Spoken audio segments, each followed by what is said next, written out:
ಇದೊಂದು ಪುರಾತನವಾದ ದೇವಸ್ಥಾನ. ಎಲ್ಲಿದೆ ಅಂದರೆ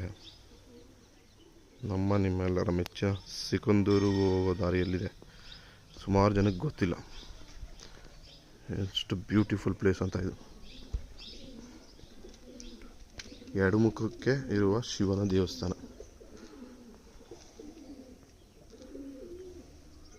ಇದರ ಬಗ್ಗೆ ಸಾಕಷ್ಟು ಜನಕ್ಕೆ ಗೊತ್ತಿಲ್ಲ. ನಮ್ಮ ಗೌರ್ಮೆಂಟ್ ಅವರಂತೂ ಇದ್ರ ಬಗ್ಗೆ ಇಲ್ಲೇ ಸಿಗಂದು ಸಾಗರ ಬಿಟ್ಟು ಜಸ್ಟ್ ಒಂದು 3 ಕಿಲೋಮೀಟರ್ಸ್ ಬಂದರೆ ಈ ದೇವಸ್ಥಾನ ಕಾಣಿಸುತ್ತೆ. ಹಿರ್ಕಿ ಅಂತ ಅಲ್ಲಿ ಇರೋ ಪ್ಲೇಸು. ತುಂಬ ಹಳೇದು ಪ್ಲೇಸು.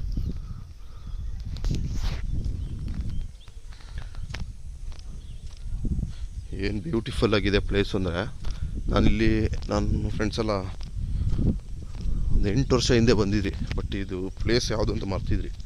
ಬಟ್ ಈಗ ನೋಡಿದೆ ದೇವರು ಆಶೀರ್ವಾದದಿಂದ ಮತ್ತೆ ಇದೇ ಪ್ಲೇಸ್ ಬಂದಿದ್ವಿ. ಬೇರೆ ದೇವಸ್ಥಾನಕ್ಕೆ ಹೋಗೋದು ಇದು ನೋಡಿ ಮತ್ತೆ ಸ್ಟಾಪ್ ಮಾಡಿ ಬಂದಿದ್ವಿ. ಎಡಮುಖಕ್ಕಿರುವ ದೇವಸ್ಥಾನ ಈಶ್ವರ ದೇವಸ್ಥಾನ ಅಂತೆ. 38 ದೇವತೆಗಳ ಮೇಲೆ ಲಿಂಗ ಇದೆ.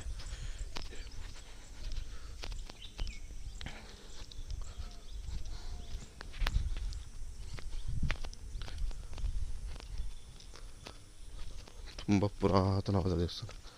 ಮೇಂಟೆನೆನ್ಸ್ ಓಕೆ, ನೀಟಾಗಿದೆ. ಯಾರು ಮೇಂಟೈನ್ ಮಾಡ್ತಿದ್ದಾರೋ ಅವ್ರಿಗೆ ನಮ್ಮ ಕಡೆಯಿಂದ ಒಂದು ಸಲ್ಯೂಟು. ಬಟ್ ತುಂಬ ಜನಕ್ಕೆ ಗೊತ್ತಿಲ್ಲ ಈ ದೇವಸ್ಥಾನ, ಅದೊಂದು ಬೇಜಾರಾದ ಸಂಗತಿ.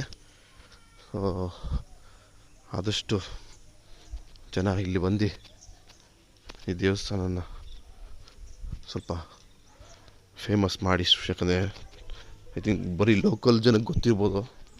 ನೋಡಿರಿ ಏನು ಸೂಪರಾಗಿದೆ, ವಿಶಾಲವಾಗಿ ಕ್ಯೂಟಾಗಿ.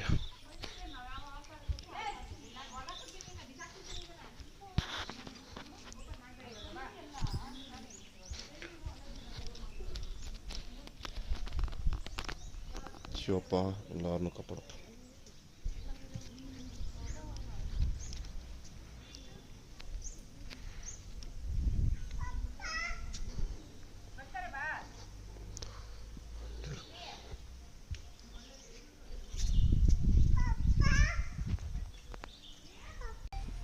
ನೋಡಿ ಇದರ ಡೀಟೇಲ್ಸ್ ಎಲ್ಲ ಇಲ್ಲಿದೆ. ಆರ್ಕಿಯಾಲಜಿ ಸರ್ವೆ ಪ್ರಕಾರ ಎಷ್ಟರಲ್ಲಿ ಕಟ್ಟಿದೆ ಏನು ಅಂತ ಆಗಿದೆ ಅಂತ. ಅಘೋರೇಶ್ವರ ಟೆಂಪಲ್ ಹಿರ್ಕಿ ಅಂತ. ಸೊ ಬನ್ನಿ ದೇವಸ್ಥಾನ ಒಂದ್ಸರಿ ನೋಡಿ, ತುಂಬ ಚೆನ್ನಾಗಿದೆ.